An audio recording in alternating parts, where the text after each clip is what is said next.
नमस्कार दोस्तों, कटारिया क्लासेस सीखने में आपका स्वागत है। आज के कंटेंट में हम अध्ययन करेंगे फेज प्रणाली क्या है, फेज सिस्टम क्या है। तो फेज प्रणाली का आविष्कार क्यों किया गया? विद्युत सप्लाई जो है उसको सुचारू रूप से अपनी आवश्यकता के अनुसार काम में लेने के लिए फेज सिस्टम का आविष्कार किया गया। और जैसे फेज सिस्टम जो होता है, प्रणाली होती है, उसमें दो तार होते हैं, एक न्यूट्रल का और एक फेज का। जैसे सिंगल फेज में एक फेज होता है और जैसे टू फेज है, थ्री फेज है, उसमें जैसे आवश्यकता के अनुसार फेज होते हैं। टू फेज में टू फेज होते हैं, थ्री फेज में थ्री फेज होते हैं। और न्यूट्रल तार सदैव होता है, कोई भी फेज प्रणाली हो, चाहे कोई भी फेज प्रणाली हो, उसमें सदैव न्यूट्रल तार उपस्थित होता है। तो अपन आज के कंटेंट में देखते हैं फेज प्रणालियों के बारे में। सर्वप्रथम सिंगल फेज प्रणाली, सिंगल फेज प्रणाली, सिंगल फेज।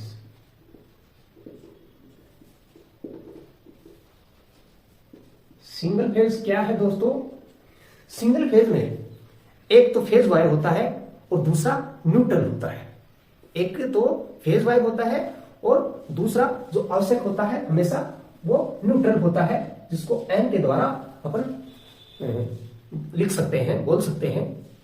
और जो फेज होता है और आपने कभी देखा होगा, जैसे सिंगल फेज जो कई इंस्ट्रूमेंट होते हैं, सॉकेट वगैरह, उनमें लाइन वाले पे एल होता है जो फेज होता है उस पे, और न्यूट्रल एन लिखा हुआ होता है। और सदैव सिंगल फेज में क्या होता है, सिंगल फेज जो प्रणाली होती है उसमें जो एसी धारा है, एसी प्रत्यावर्ती धारा है, वो 1 सेकंड में 50 चक्र पूर्ण करती है। क्या करती है? 1 सेकंड में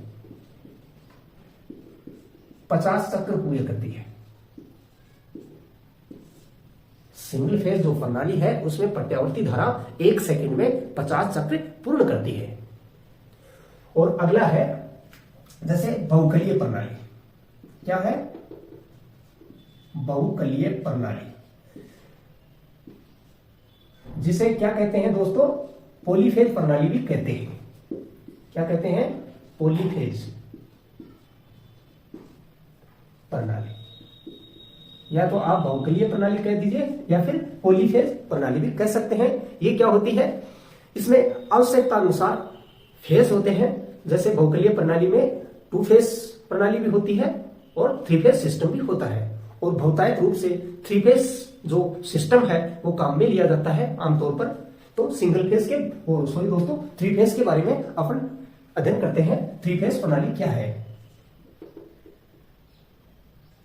थ्री फेज प्रणाली, थ्री फेज सिस्टम। तो थ्री फेज सिस्टम क्या है? इसमें कोई आर्मेचर, जो अल्टरनेटर का आर्मेचर है, उसमें 3 कॉइल होती हैं।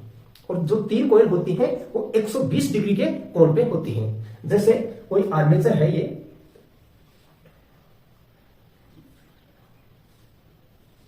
और ये इसमें कॉइल है। तो इसमें क्या होगा दोस्तों? यूं करके बीच में एक बिंदु होता है। ये तो हो गई जैसे ए कॉइल, और ये होगी बी कॉइल, 2 नंबर की कॉइल बी कॉइल हो गई आर पार, और ये होगी ए coil, A B.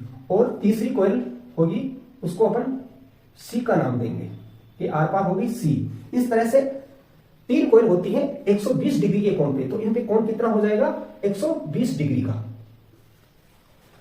Three phase प्रणाली में 120 डिग्री के कोण पे तीनों कॉइल होती हैं। और इन पे क्या होता है? चुंबकीय बल प्रत्यारोपित होता है, उसकी वजह से विद्युत वाहक बल उत्पन्न होता है। चुंबकीय बल होता है, उसकी वजह से क्या होता है? विद्युत वाहक बल उत्पन्न होता है, विद्युत वाहक बल उत्पन्न हो जाता है।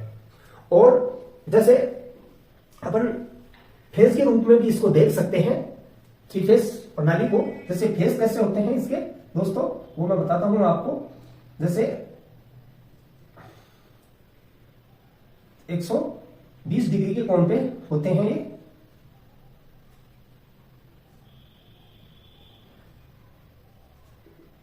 यूं करके होता है। तो इसमें ये 3 तो फेज हो गए, और एक होता है सदैव मैंने बताया था एक क्या होता है, न्यूट्रल होता है। तो ये तो हो गया फर्स्ट फेज, फर्स्ट पहला फेज, और ये दूसरा फेज, और ये हो गया तीसरा फेज, और ये हो गया न्यूट्रल, ये हो गया न्यूट्रल। और ये बिंदु होता है जिसमें क्या होता है, मैंने अभी अभी बताया था आपको, जैसे कोयल होती हैं, जो कोयल होती हैं 3 कोयल, उनका जो टर्मिनल होता है, टर्मिनल वो एक बिंदु से, तीनों के जो अलग अलग टर्मिनल है उनको एक बिंदु से जोड़ दिया जाता है, जैसे एक बिंदु पे यहां जुड़े हुए है, तो ये हो गया न्यूट्रल। और ये अलग अलग हो गए फेज, जैसे एक पहला फेज है, दूसरा फेज है, तीसरा फेज है, ऐसे करके फेज हो गए।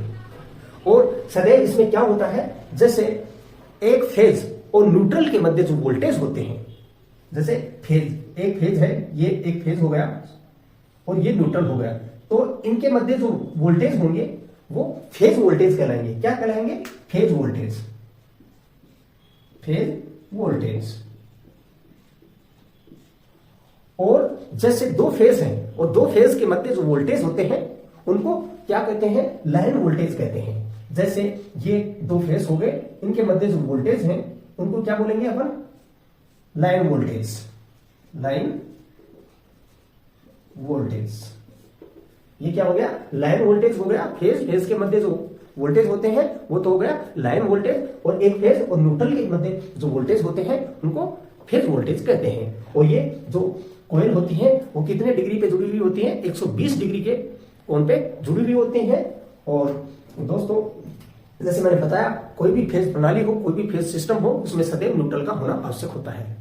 न्यूट्रल के बिना अपूर्ण होता है फेज प्रणाली का सिस्टम। तो ये आज के कंटेंट में आपने फेज सिस्टम देखा, बहुत ही सरल कंटेंट है, टॉपिक है, वैसे बहुत ही इंपॉर्टेंट है, सरल है लेकिन इंपॉर्टेंट है, तो देखना ना भूलें इसको। और हमारा पूरा वीडियो देखें शुरू से अंत तक, और देखने के बाद आप हमारे वीडियो को शेयर करें, लाइक करें, कमेंट करें और हमारे चैनल को सब्सक्राइब कर लें।